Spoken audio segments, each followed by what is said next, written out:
Broadcasting from the Business RadioX studio in Houston, Texas, it's time for Regions Business Radio Houston. Regions Business Radio Houston is presented by Regions Bank. Brave the beginning. Member FDIC.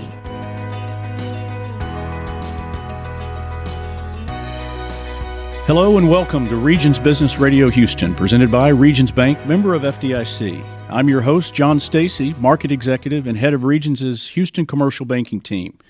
We're broadcasting live from our Business RadioX studio right here in our Houston headquarters. And boy, Mike, is it great to be back for a second season, and to have you producing these episodes this season is just fantastic. So thank you for being here, and I look forward to a great season here.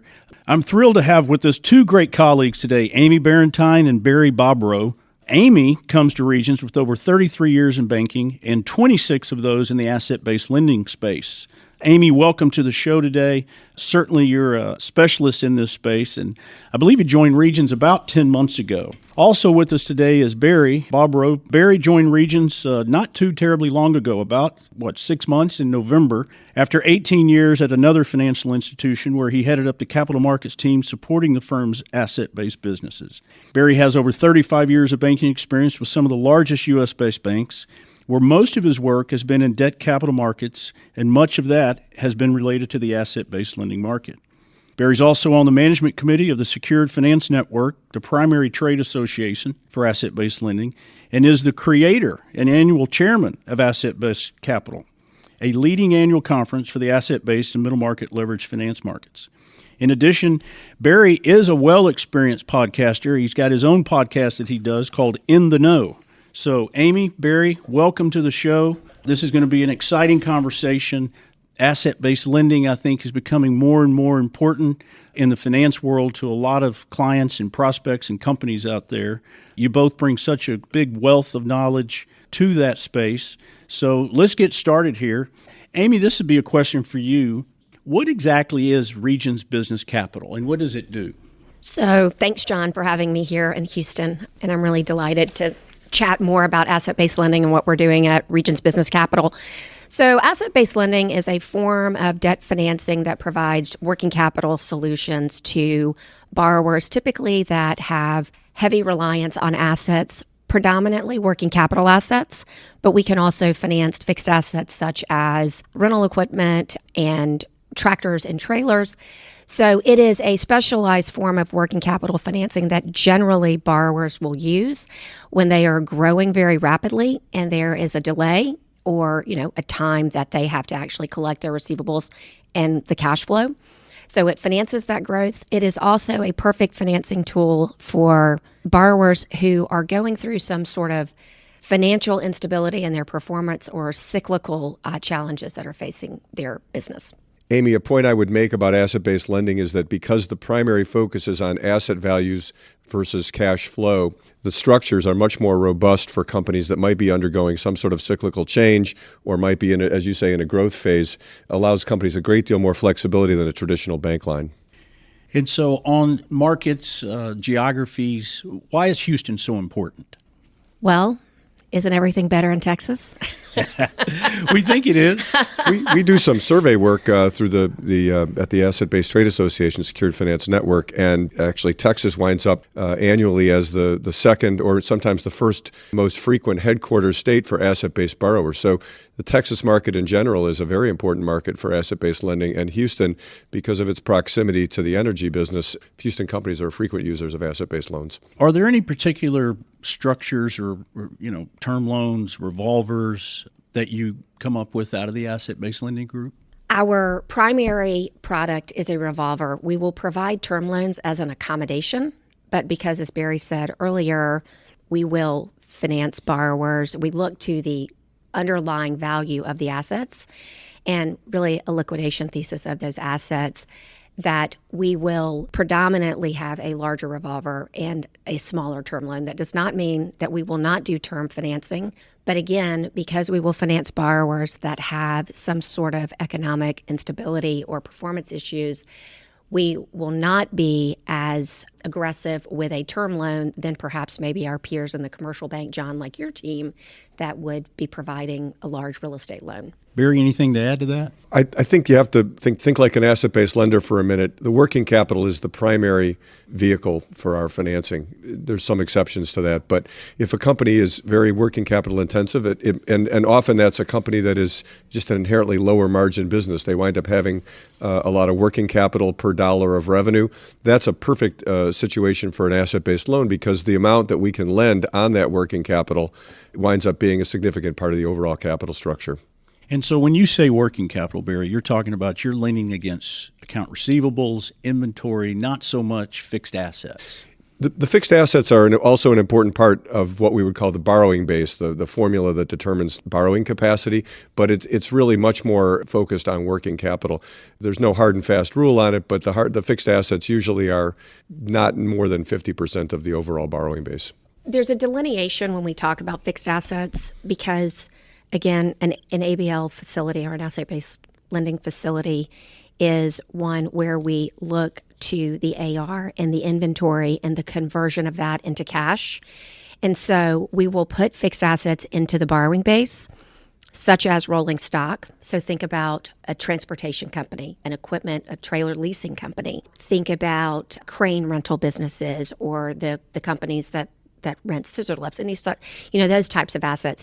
But putting a large real estate piece into the borrowing base is something that we don't do, and that's how we bifurcate it. What I've found over time is that asset-based is often a very good companion in the capital structure with some other type of financing. There's usually, if a company has a great deal of fixed assets, there's usually often another debt structure that is better for those fixed assets. And so you wind up with a combination of an asset-based loan and possibly a mortgage on real estate or possibly some public financing like a bond or an institutional term loan that uses the fixed assets and provides more capital than you might get under a traditional asset-based structure. One of the other benefits that borrowers see from an asset-based lending facility is because we're tighter to the assets and the monitoring that we do on those assets to make sure that we understand the conversion into repayment of our loan.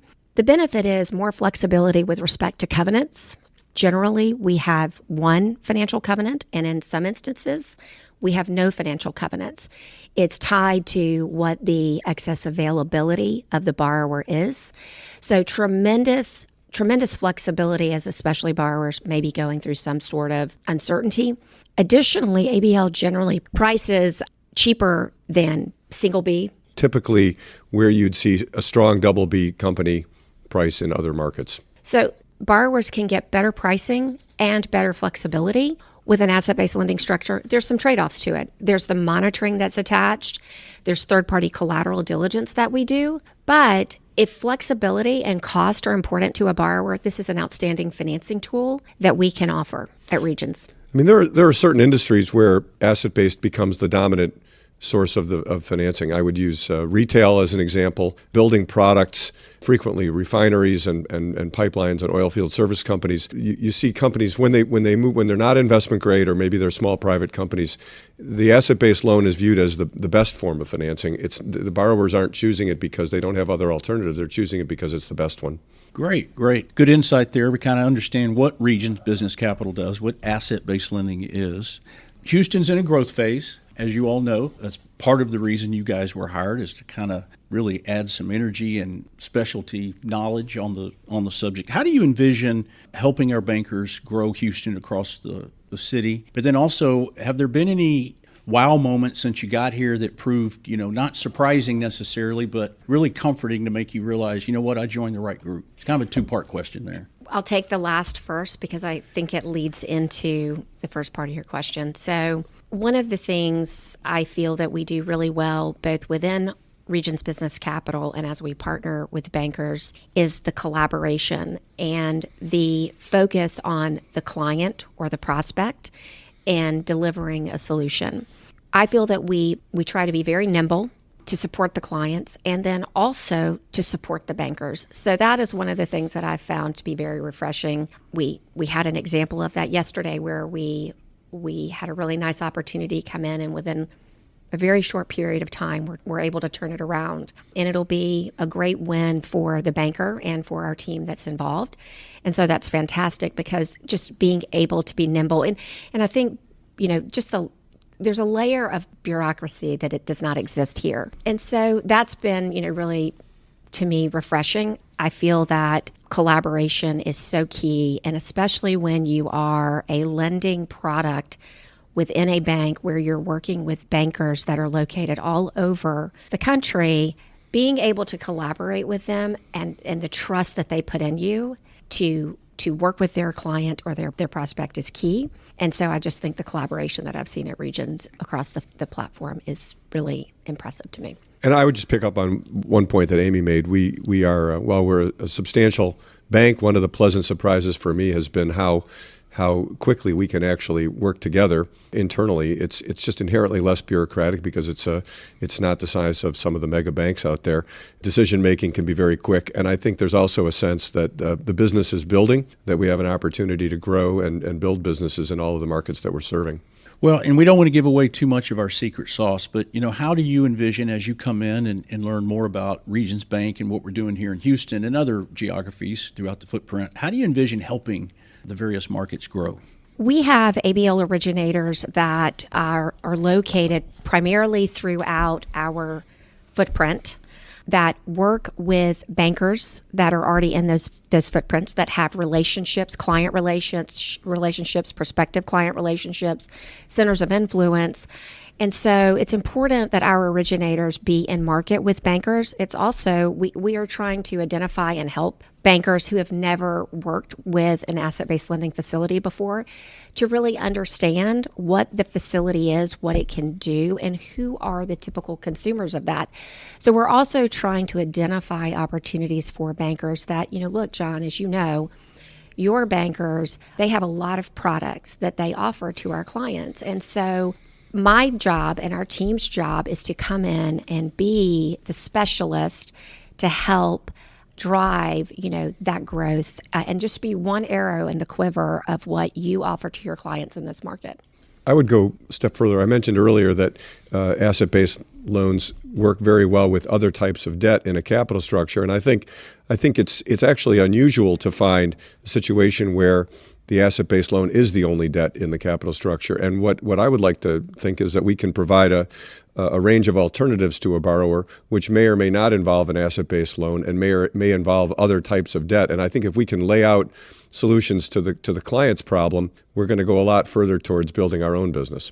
I'm so glad you said that, because I am a huge proponent of what is called dual pathing and opportunity. Generally, there are several financing solutions that we can provide to a client. What we should do as teammates, not just within Regions Business Capital, but broadly within Regions, is we should determine what are the best solutions that we can offer those clients and be agnostic in what we are going to show them. I like to say, put the client in the center of the room and we provide the solutions and think about what is best for them. That is how we as an institution win. That is how we individually win. And more importantly, that is the best outcome for our client. We're always out in front of companies. And how do you really determine if this is an ABL opportunity or a traditional bank loan opportunity?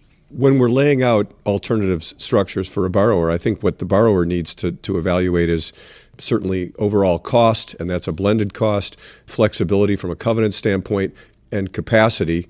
And I think all three of those are going to be different for every borrower in every situation. So in terms of which would be the best application for the asset-based loan, I think you've got to really look at the client's needs along those metrics. Cost, flexibility are going to be important, but there's no perfect solution to every borrower's needs. But I think that the asset-based solution often provides the lowest cost, all-in cost, the greatest flexibility, and actually a long-term solution, not just an interim solution. But the asset-based loan will certainly have different types of reporting responsibilities for the company, and that's something that needs to be to work through. But I would say this, don't think of it as an asset-based loan. Think of it as a covenant-light revolver. And in a lot of cases, that is going to be the best solution for a company. We were on a call yesterday, and you made a comment during that meeting that often you guys, the ABL world, is underwriting the assets. Their cash flow, yes, they have cash flow, but it may not be enough to support a traditional bank facility, so you're underwriting the assets. Speak to that a little bit. Yes, so our underwriting is focused on the assets. In banking, we look at your primary source of repayment and your secondary source of repayment. In your world, John, it's the primary source of repayment is the cash flow. In asset-based lending, the primary source of repayment that we underwrite to is the conversion of the assets. And what that means is we underwrite your AR, we dig in, we look at field exams, we look at your customers, your terms, we do third-party inventory appraisals to give us an idea of what that inventory could be monetized for in a short period of time. That is our underwriting thesis. So that's what we will look at when we're also meeting with clients or when you've got bankers that are in front of clients and you're trying to determine what is the best solution and should we bring in our ABL partners. It's also looking at the financial performance of that borrower. If you have a borrower that is, their performance is down year over year and perhaps, what's going on in the broader economy we believe and they believe will impact them, then absolutely we should be having an asset-based lending consult and conversation. But again, this gets back to, I don't want to ever think about siloing what is the best solution for the client. We should think collaboratively and agnostically because there is oftentimes more than one solution that we as a financial institution can provide. And I don't want to leave anybody with the impression that we are in the business of frequently taking our customers through some sort of a liquidation event. That's actually a very infrequent outcome. But what we are very good at is determining what the asset values would be in that scenario and what types of structure and monitoring would be required to make sure that that was the outcome. And when we do that, it allows us to lend much more confidently into companies that may be experiencing some sort of cyclical or secular change that would make it harder to make a traditional bank loan work. Well, one of the things that we often talk about here with all of our bankers is, when they're out in front of clients or prospects, and most of what we're doing is prospecting right now, the Fed's been raising rates. That's putting stress on companies' operating performance because their interest cost is more expensive. And it's really created some opportunities to move from a traditional bank facility where it has certain covenants to an ABL structure where you are, as you say, Amy, lending against the working capital assets. Can you talk about that a little bit? Are you seeing that across in the markets that you cover, some stress because of, higher interest cost? It's putting, covenant compliance at risk, et cetera, et cetera? Well, you've got most of the bank loan market and the institutional market is on a floating rate basis at now SOFR plus some sort of credit spread. And SOFR has gone from effectively near zero, where it had been for many years, to now approaching 4 and 5%. And so put the credit spread on top of it, and companies that were borrowing at 2% are now borrowing at 7 to 10%. That's a lot more interest expense. It's putting a lot more stress on their overall capital structure. And I think that's what we're seeing is that companies, their operations may not have changed, but their coverages are under pressure, which is going to, depending on the maturity schedule of their existing debt, may actually lead to some questions about what's the right refinancing structure, and they may be missing financial covenants or in danger of missing financial covenants as a result of the coverage stress. So I think those are the right times to be having a conversation about what's the right capital structure that resolves that problem for you and gives you the flexibility that you need to keep running your business. That's exactly right, because we're also seeing, with inflation, we have higher material cost, higher labor cost, and now we have a couple of clients here where their interest expense is almost tripled from what they have been paying. I would add to that, John, last year from a syndicated asset-based market, there's some data out there that says last year was a record year, and it was because of a couple reasons. The first one was that between inflation and supply chain issues, companies simply were having more working capital on their balance sheet that needed to be financed. And the other problem was that the broader capital markets really experienced a lot of disruption last year. And so the companies were borrowing more heavily on their revolver. So the record year for asset-based lending was really driven by companies needing to upsize their existing asset-based loans and draw more heavily against them just to finance the working capital that was sitting on their balance sheet. You don't have to name the company, but do you have one or two examples of where you have done just that? A company has experienced some stress for all the reasons that we've sat here and talked about this morning, where you've been successful in providing those solutions? Actually, John, we have a deal, an existing Regions client that we have several existing Regions commercial bank clients today that for all the reasons that Barry mentioned, with the inflationary pressures that are going on, the higher material cost, which has been going and leading to a larger working capital requirement, that decided to move from a traditional secured borrowing-based structure into an asset-based lending facility. And that's one of the things that we're really focused on, making certain that not only we get in front of and talk about this with prospective clients, but that we're also mindful of this with our existing customers throughout the commercial bank, that if ABL can be a better financing solution. So there's quite a few that we have right now that are in some stage of underwriting and closing. Keeping you busy, huh? Very busy, and we're excited about it. In the current environment, there's data that would suggest that a lot of banks are tightening their view on credit.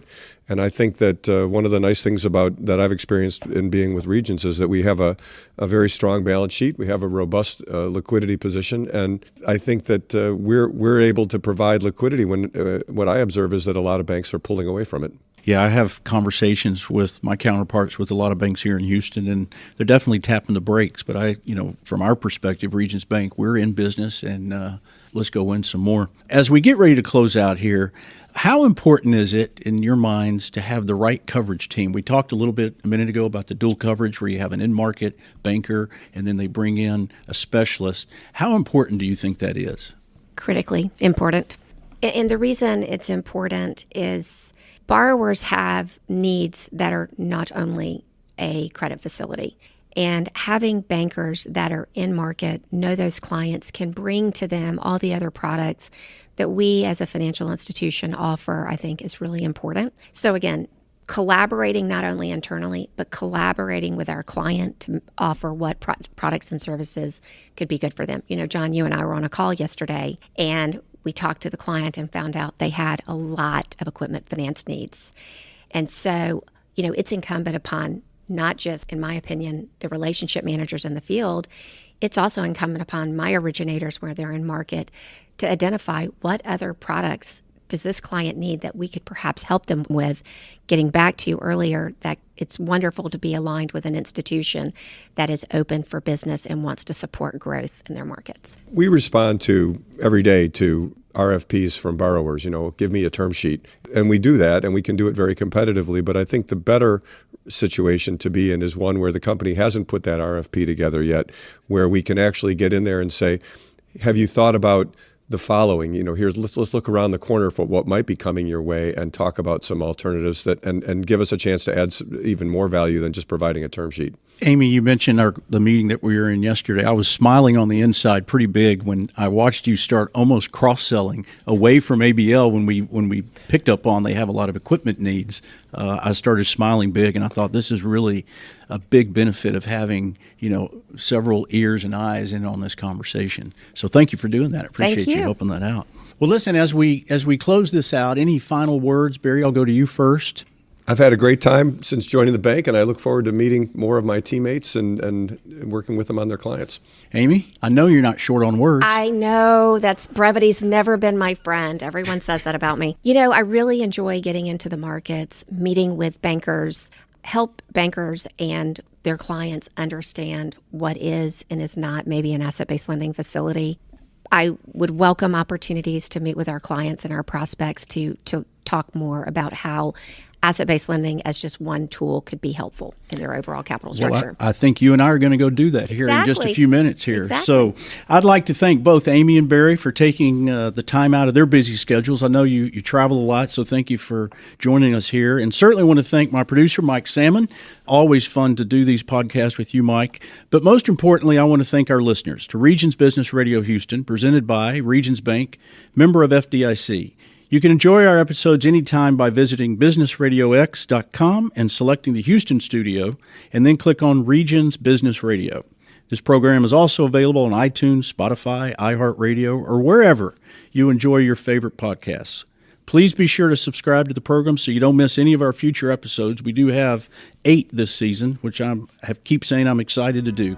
So friends, I'm John Stacy, and you've been listening to Regions Business Radio Houston on Business RadioX. Have a great day. Regions Bank, member FDIC, equal housing lender. This information is general in nature and is not intended to be accounting, legal, tax, investment, or financial advice. Regions believes this information to be accurate when recorded, but it cannot ensure that it will remain up to date. Consult an appropriate professional concerning your specific situation. The information should not be construed as a recommendation of a specific course of action for any individual or business. All Regions products and services are subject to qualification requirements, terms, conditions, fees, and credit approval.